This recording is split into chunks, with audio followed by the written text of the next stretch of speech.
Hello and welcome to the Poetry Exchange. I'm Michael Schaefer. And I'm Fiona Bennett. Lovely to see you, Michael. Lovely to see you too, Fee. How are you? I'm all right, yeah, I think. Well, actually, I'm a bit discombobulated, to be honest. Yeah. We're at the beginning of lockdown 2.0. It's a funny one, isn't it? We haven't got any of the novelty of the first lockdown. Clapping the NHS, all of that. It's different. It is. And shorter days and the light and... Shorter days, yeah. Do you know what we have got though, Fee? What have we got, Michael? We've got a really lovely conversation for our listeners. It's just, I don't know, I think it's a little bit life-affirming actually, if I may say so. I was listening to it just before coming to speak to you, and I wasn't involved in this conversation. I couldn't be there. So it's Al and yourself, and our guest was just such a lovely man, and with this fantastic love of poetry. So yeah, so there's a bit of light amidst these tricky times. Oh, that's wonderful to hear. Yeah, it was definitely a very affirming experience to meet our guest and to be in this conversation. So I'm glad that's travelled for you, and hopefully it will for everybody listening too. Yeah, I think we did this conversation as part of our open call on National Poetry Day, and that was great.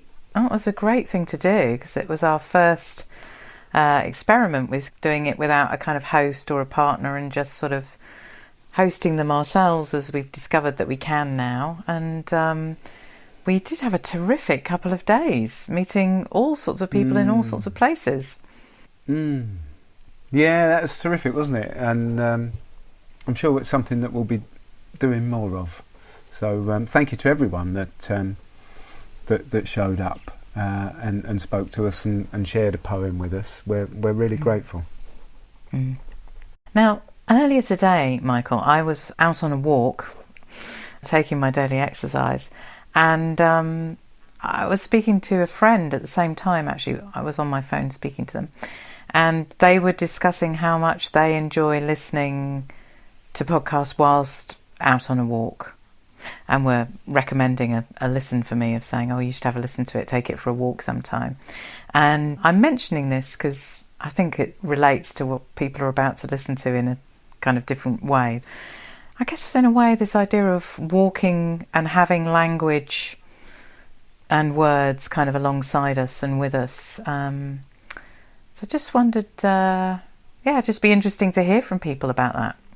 You know, whether anybody else is of a mind to take a listening experience with them, be it a podcast or whatever else, on their daily exercise as we walk our way through wind and rain and lockdown. Anyway, that's maybe something we'll come back to. So you're going to be listening to Fiona and Al talking about A Short Story of Falling by Alice Oswald, the poem that's been a friend to Charlie.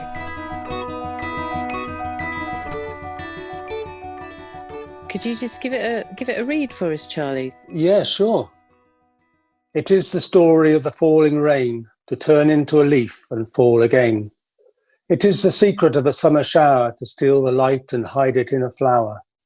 And every flower a tiny tributary that from the ground flows green and momentary, is one of water's wishes. And this tale hangs in a seed head smaller than my thumbnail.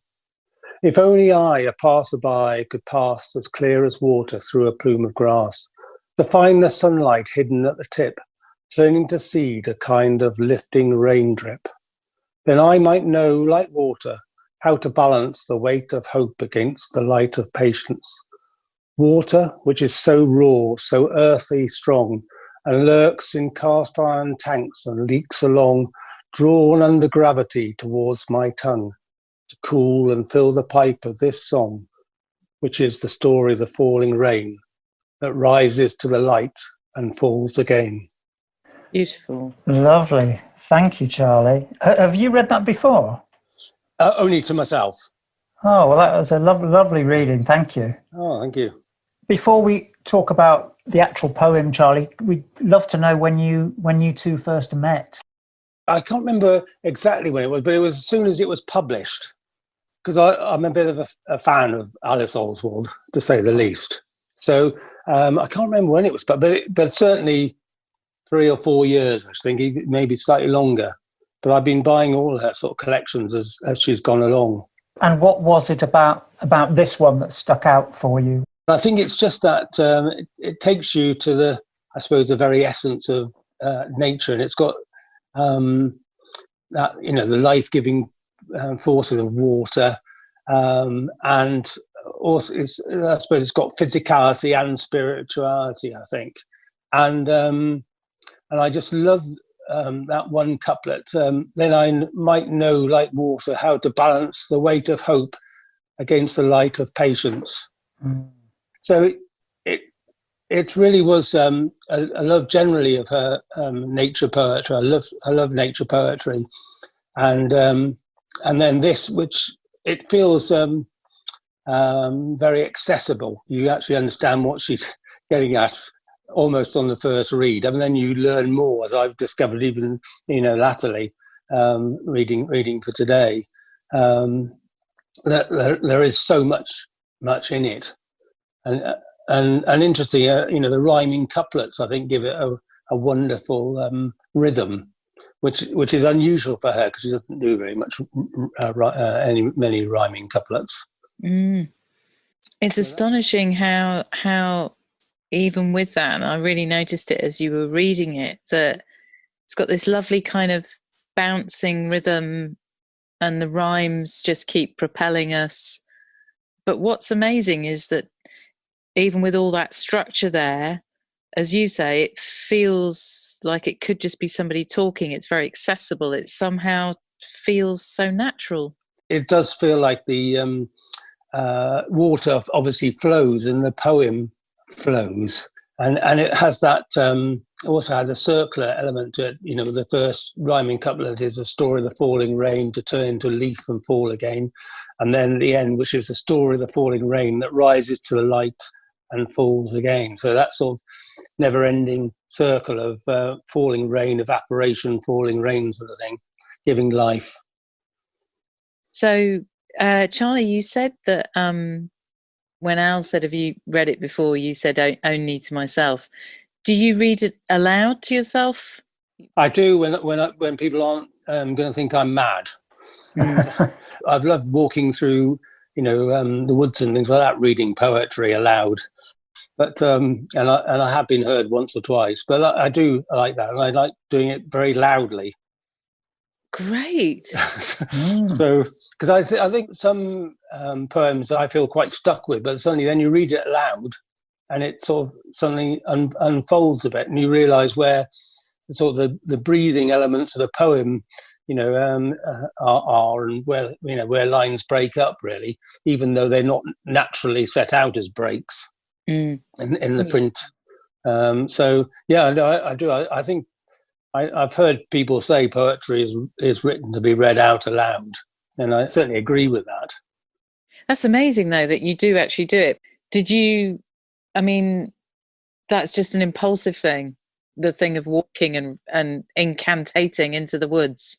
I remember reading something by Jeanette Winterson where she said, "Well, go out and read this collection aloud." I can't remember whose collection it was, and that's what I did.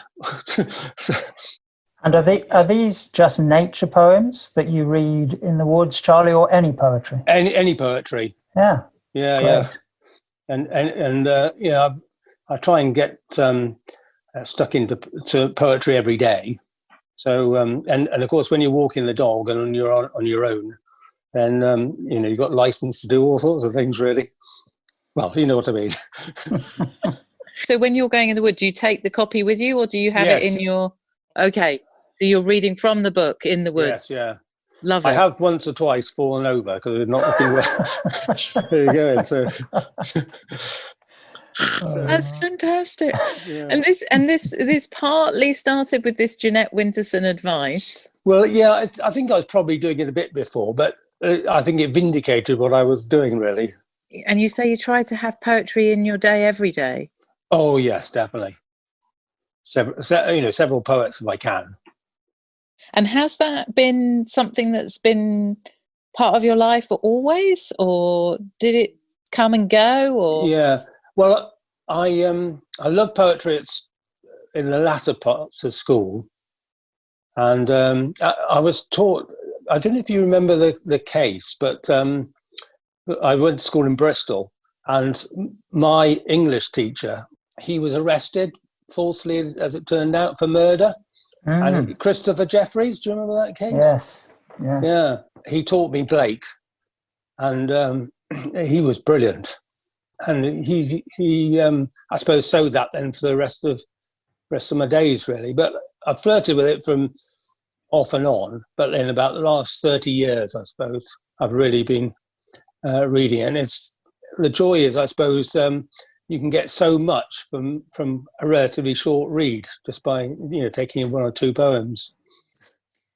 I know quite a few people who have always got one in the bag, have always got one and they're people whose lives very often don't have much time in them, or who are on the move a lot. And so actually, as you're saying, the poem is a compact way of getting that kind of reflection and thought happening in a short space of time, I think it's good for the mental health as well, I think, and of course you tend to be attracted to poetry that reflects your own values.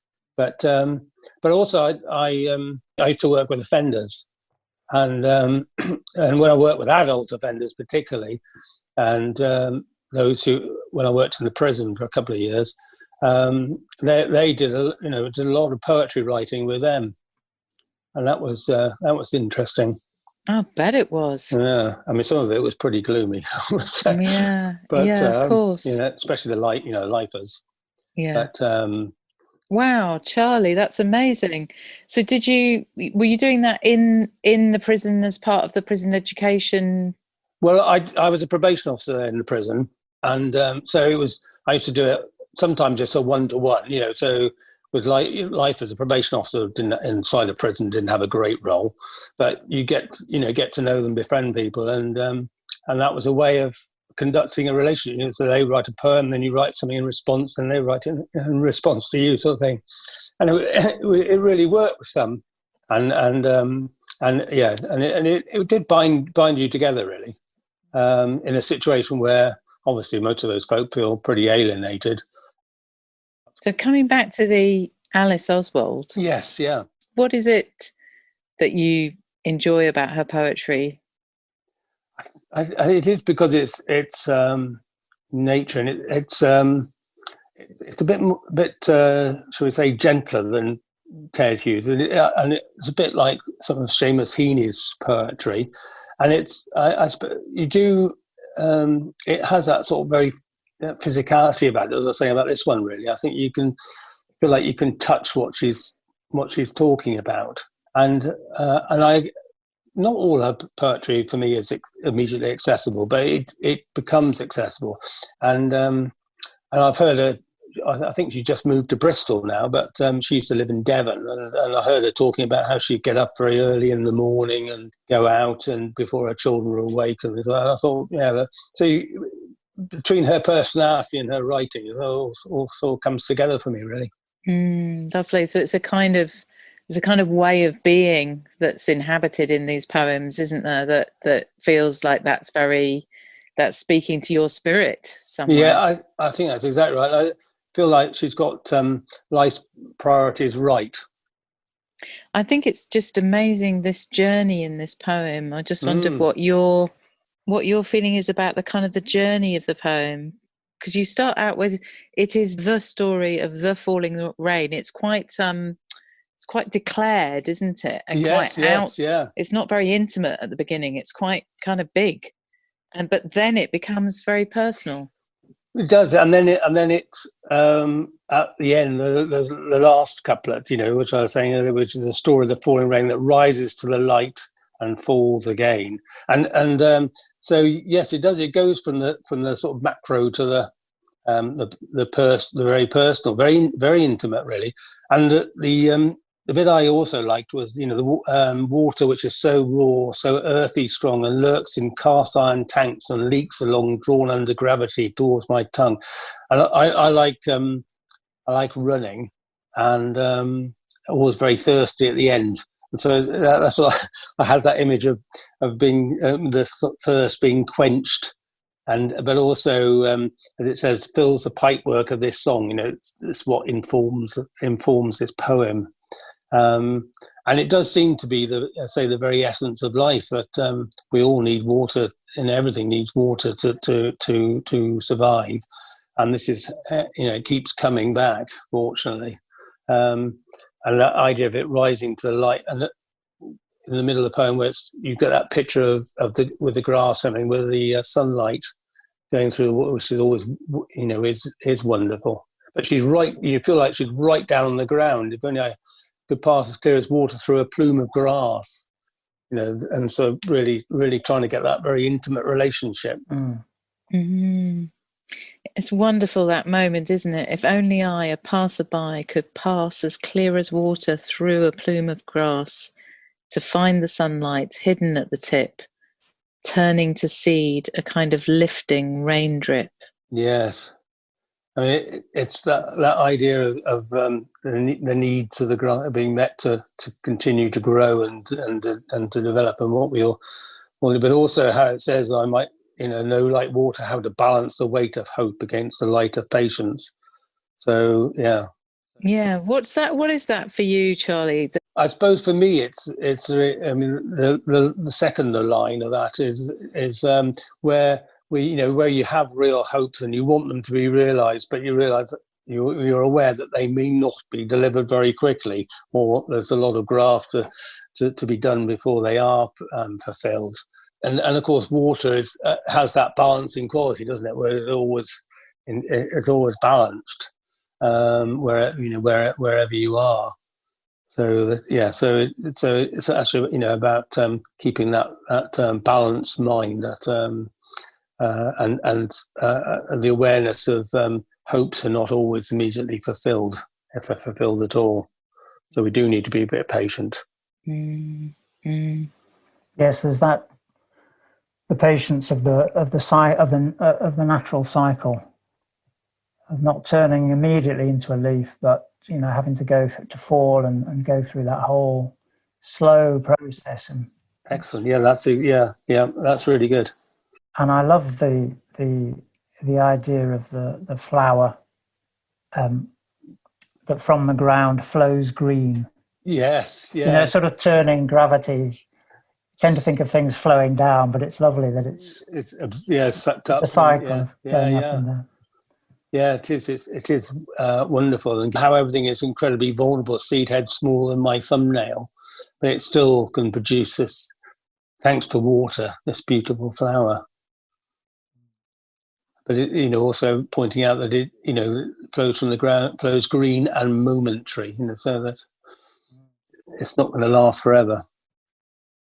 I love with her, though, I'm noticing so much here is her incredible ability to stretch two very different kind of registers at the same time. So all the way through this, that the balance that you were talking about is there from the kind of right.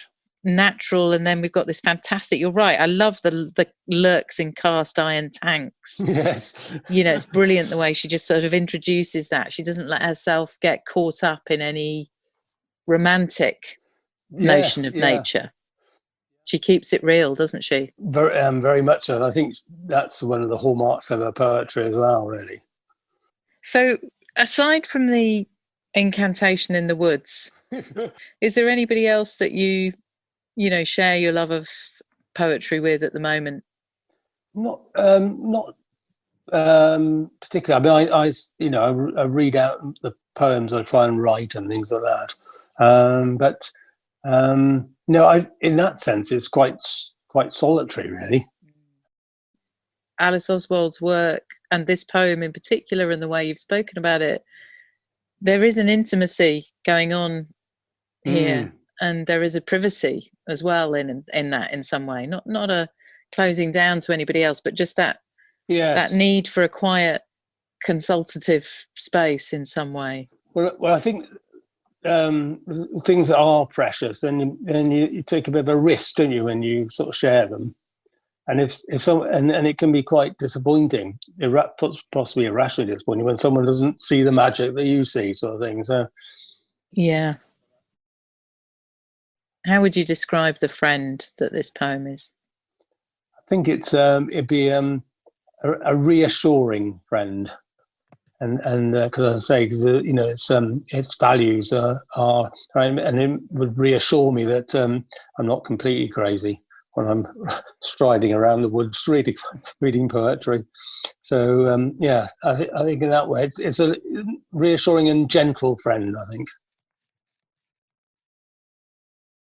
Alice Oswald, A Short Story of Falling. It is the story of the falling rain, to turn into a leaf and fall again. It is the secret of a summer shower, to steal the light and hide it in a flower. And every flower, a tiny tributary that from the ground flows green and momentary, is one of water's wishes. And this tale hangs in a seed head, smaller than my thumbnail. If only I, a passerby, could pass as clear as water through a plume of grass, to find the sunlight hidden at the tip, turning to seed a kind of lifting raindrip, then I might know, like water, how to balance the weight of hope against the light of patience.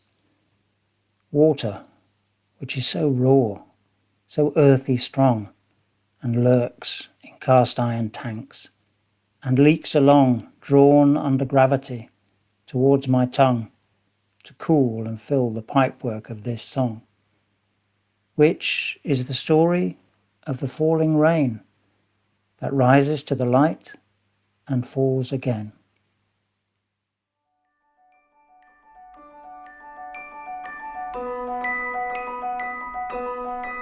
That was Al with the gift reading at the end there.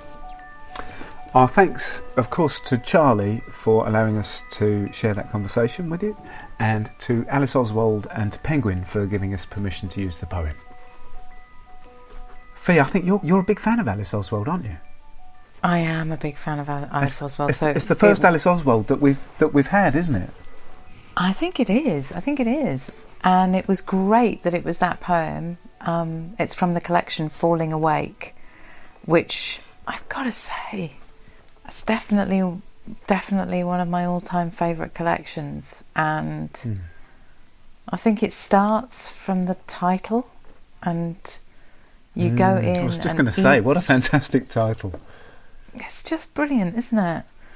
Yeah. And I'm really loath to sort of start wittering on about what it is for me or why or how, and because the poems are so delicate and so strong, and so they work in such subtle but powerful ways. They're wonderful poems, absolutely wonderful, and lovely, wonderful that we should have a story from someone who, well, we've had many conversations where people are compelled to action by a poem, but this is really in a way where somebody is kind of embodying the mode of being of the poet themselves. They've sort of inherited her kind of world of being and landscape, and they're out there in the world sort of inhabiting that way of looking and that way of being, and it's wonderful to think about how a poet can inspire us like that. Well, Fee, you were talking about walking and listening at the beginning of the episode, and it is one of my favourite bits that Charlie says, where he talks about walking in the forest and speaking these poems out loud, and he even says loudly. He's not just doing it under his breath. He's kind of, and there's a real kind of physicality to that, and allows you to get a hold of the muscularity of the words and of the language. And I think he's absolutely right. It really, you kind of have to do that with poems. You know, you very kindly, last time I saw you, gave me a collection of Dylan Thomas poems, and it has to be read out loud, doesn't it? You know, something else happens. It reveals itself, I think, for me when it's read out loud. So maybe that's going to be my little lockdown thing, is that I'll take some exercise and go for walks with some Dylan Thomas and loudly read them out loud. I think that's wonderful. I'm so pleased to know that, and that's all was so beautifully expressed, Michael. Thank you. It was lovely. I remember also, I think it was Tom who brought us the Lake Isle of Innisfree. That's a long while ago now, but I think he talked about going out to the park with a volume of Yeats, and I'm not sure that he was doing it loudly. I think he was maybe, well, I don't know. Maybe he was loudly, but yes, I think that's it. Take it out, utter it, and no better time than now. Absolutely. Fee, anything else we need to talk about? You are going to be leading some workshops.